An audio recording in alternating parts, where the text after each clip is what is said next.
because I'll ask a consulting question for Jeremy and Sally. In social housing, when we look at Green Deal, and it's really basic, it's asking for tenant contribution. Are you saying that your alternative model would also ask the tenant contribution towards paying for retrofit upgrade? Okay, hold on to that one for a second. If we can pass. Oh, you have the microphone. Good. Hi, Paul Weaver from Data PD. First of all, I'd just like to say I thought those 3 little sound bites were excellent, really good. I thought the previous 3 speakers you had were really good as well. The common thing for me in all of this is, and we had a conversation with Battle PD about how to sort of approach this, but we have all been stung by government. We lost our 6 figures when PE collapsed. So should we not all be getting together about Green Deal and energy and other energy efficiency measures and just saying we're not going to do anything until we have some assurity over the future market? Okay. Is there another question to take right now, or should we get stuck into those 2 first? Looks like we'll get stuck into those 2 first. Who'd like to kick off? Yeah, I guess there's 2 things. Because we're creating a model around the rent so we can move speed, volumes, economies of scale. Actually, what we're doing is we're squeezing the actual cost. So we're able to reduce that because we'll integrate it into existing asset management programs. We can leverage our supply chains. So I'll draw the contracting group, but that's one of the things we need to do. Push down the cost. So actually, what you're offering is a lower cost. And then you're right, you're taking the contributions because you're not necessarily applying a golden rule that says this measure must pay for itself. As a landlord, you're taking a balanced view in your business plan about such that you can get. And if you think about it, it kind of really already happens. Because on an eco project, we can please get this before Christmas, 230 homes, it wasn't 100% funded. And our only source of income really is rent. So indirectly, residents are putting a subsidy into that work already. We reserve the right to work together but disagree. I don't believe that things that are free are valued highly, as I think John referred to. We've some experience in terms of pay-as-you-save that residents will pay if they see value to them, and they don't always want to see that the measure pays for itself. They want to take comfort. So, in simple terms, yes, I think a contribution is important and appropriate, and that ties into how you start to drive demand. Thank you. Yeah, in response to Paul's, I think what you describe is happening anyway, in as much as a lot of us have invested a lot of money. Past experience of PV programs and other programs as well leaves a taste at a board level, which, whether we like it or not, is something that will colour future decision making. So it's incredibly important to have, I'd love certainty, just confidence would be good, yeah? And some consistency. Otherwise the danger is for society as a whole won't get the levels of investment that are absolutely required in order to tackle the huge fuel poverty problem we've got, let alone the energy security, the climate change, the health, etc., etc. So I don't think consciously it will, what you describe in terms of an agreed mass walkout will happen, yeah? But there's a significant danger that it will happen by default.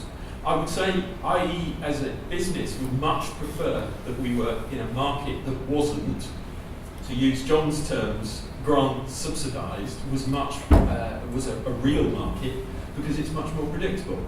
And so if we talk dwellings, as again I'll touch on it, a structural incentive to get this on the agenda with subsidies applied where they really are needed, fuel poverty, or some measures until they get to a scale that they're cost enough to float themselves.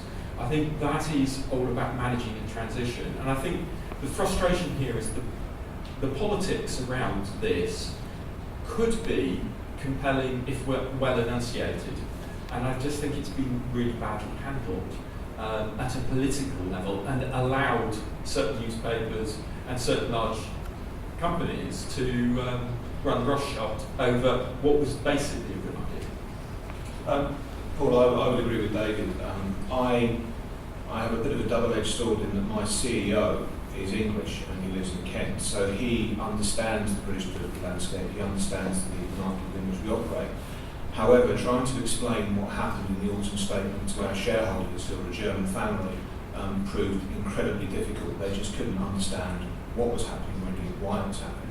And David's point is exactly that. I know that the next time I go for investment in a product, a system, or indeed something like heat pump, I will have to overcome the perception that the UK is uninvestable because of the lack of clarity around where we're going with energy efficiency and where we're going with sorting out the retrofit of our properties. So I think, yeah, it'd be nice to organise a boycott. I can think of at least 6 companies that would be very happy about a boycott because it would make their lives a lot easier, even easier than they were made in December.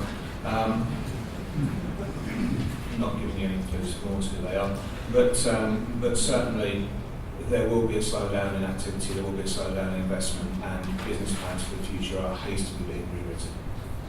Can I ask a question, recognising the fact that Jonathan Reynolds has just joined us, the Shadow Minister for Energy and Climate Change, and I think Craig Barker will be with us in a minute.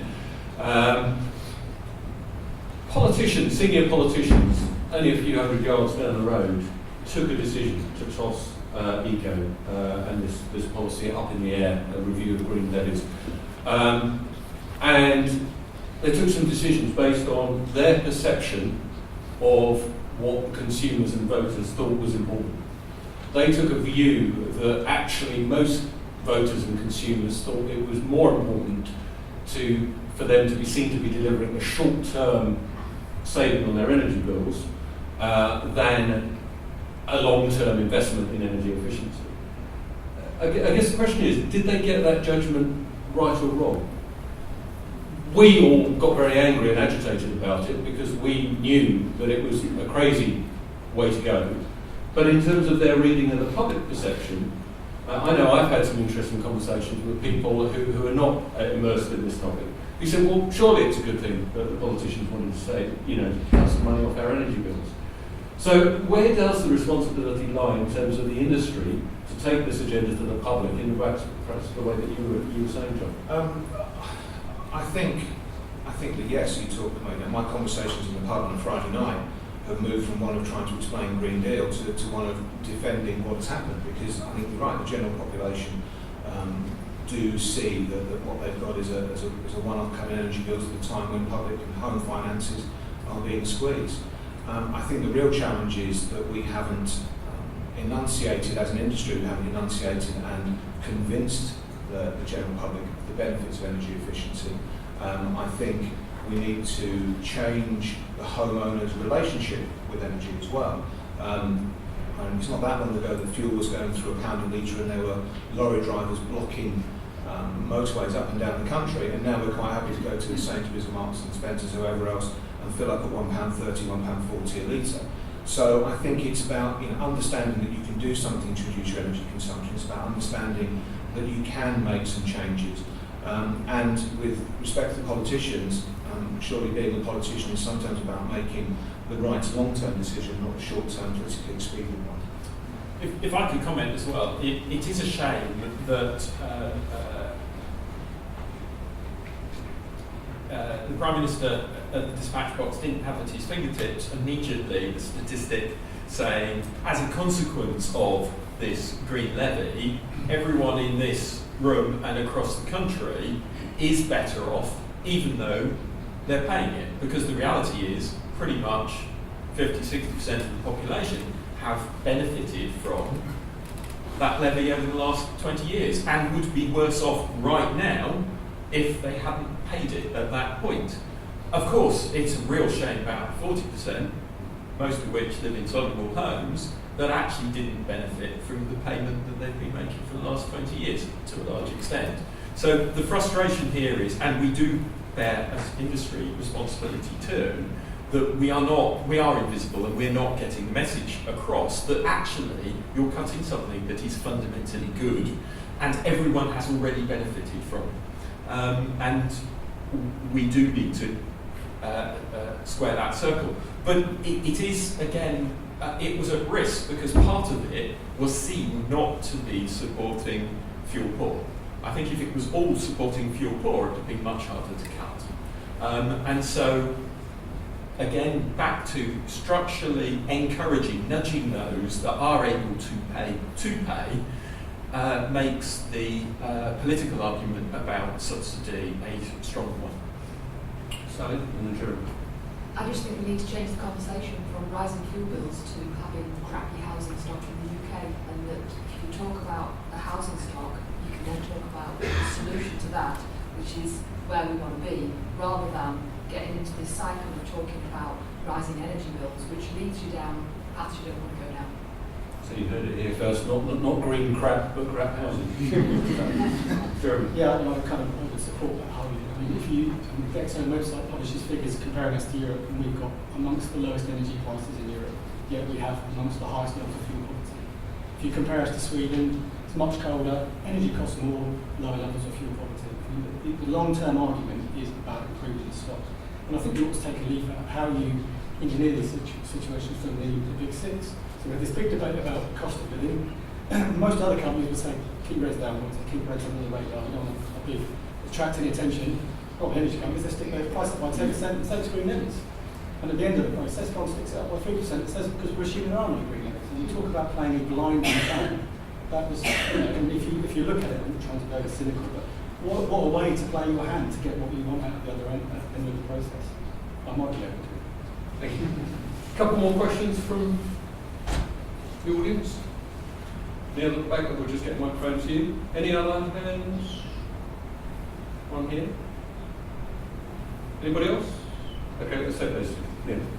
Yes, Sorry, just a couple of observations I think on what's been said. I think this whole debate around making the case for energy efficiency, I think is absolutely crucial. Paul's mentioned it this morning, UK-GBC press release out today. There is now still work going on within the industry which is looking to consolidate the case for energy efficiency, because I don't think it's been made in the same context as generation and everything else, and that has to be done.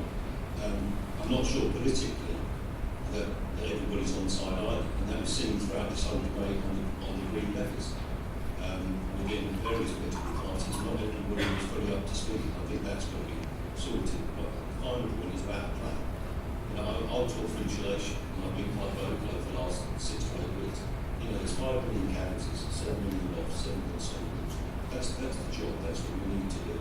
Where do we start? You start with a business plan of how you're going to achieve that, and then you structure your policies and the frameworks around that. The problem I've got at the moment is what I see is a series of different fragmented policies and schemes, where the start point is the scheme, and the output is what do we think it can generate. And I think there needs to be clear thinking about the plan.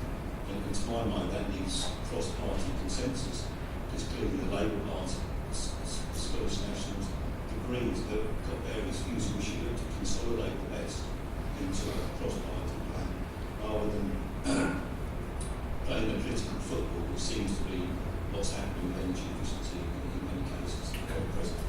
Thank you, Neil. By the way, I keep forgetting to tell you all that for those of you increasingly concerned about the wafting smell of smoke, it's not, I'm assured it's not because we're about to go up in smoke, it's because there's a private members club next door with an open fireplace, and apparently the smell of smoke does permeate through the ventilation system. So you can rest assured they're sitting happily with cigars, having a good chat next door. Yes, question. Yeah, it's just a chance from Business Green. David, you talked about how the stamp duty rebates are really critical for the policy over the coming years. But the cashback scheme doesn't seem to have driven that much uptake. It's essentially the same thing, isn't it? It's just £1,000 back to people in solar stations. So why are you confident about the stamp duty being successful if cashback doesn't do it? Okay. Perfect question. Good morning, sir. Plant it then, David. Go ahead. Key thing about structural incentive within stamp duty is to nudge people at the point of making a decision. So in other words, at the point they're making the biggest purchase, potentially of their life, you might make 2 or 3 agree, you have raised to you by either the stamp duty being nudged up or indeed being nudged down, that the energy performance of this dwelling is something that is significant. So actually the most important bit here is at that point you make a decision, you are being reminded of the significance of the energy performance. And of course that would be really unfair to lots of homes that are poorly performing if there wasn't a way of mitigating those inefficiencies readily. So the idea is that as long as you take action within 12 months or whatever it is to improve that home, then you would get a rebate that brings you back to what you would have paid had the home been in that state when you purchased it. Yeah. So it's lovely. It's revenue neutral. Paying more tax is fantastic because everyone gets terrifically upset about it, even if it's relatively little. And the opposite is true. If you pay less tax than you would have done, people get overly excited than they should, especially if the cheque was signed by George. Yeah, marketing. And of course, it's completely fair because you are able to respond and put yourself in a better state within 12 months of moving in. The thing about cashback and the rebate, it is only the latter bit. It's only after you've moved in, you've got a period to undertake some works and you will get some cash back. I would say two things on that. That is also welcome, but it's far less powerful. And of course, it's not revenue neutral. In Scotland, cashback has worked much better than in England due to its design. Yeah? And I'm really hopeful that those lessons, together with others, will be learned when we're looking at the design of the current stamp duty / cashback over the next 4 weeks. Because it is very much welcomed. It would be really interesting to see what happens, but let's not confuse the two. A structural incentive is an order of magnitude higher.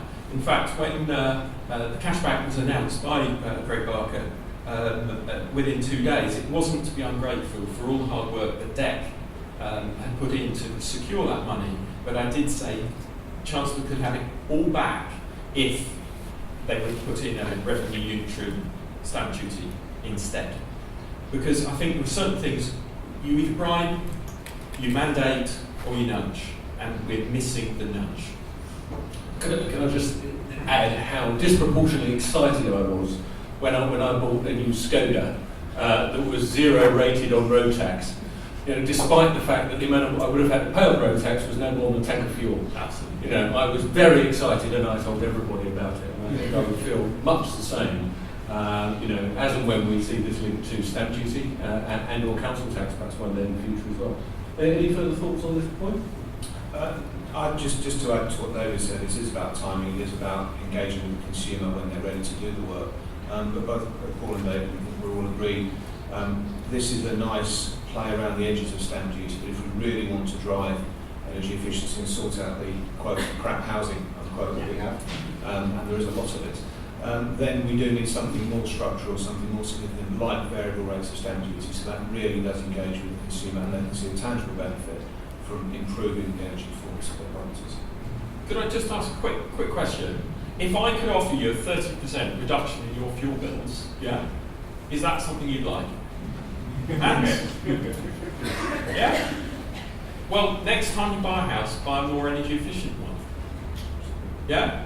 You can get a 30% reduction, you just chose the wrong house if you're in an inefficient one.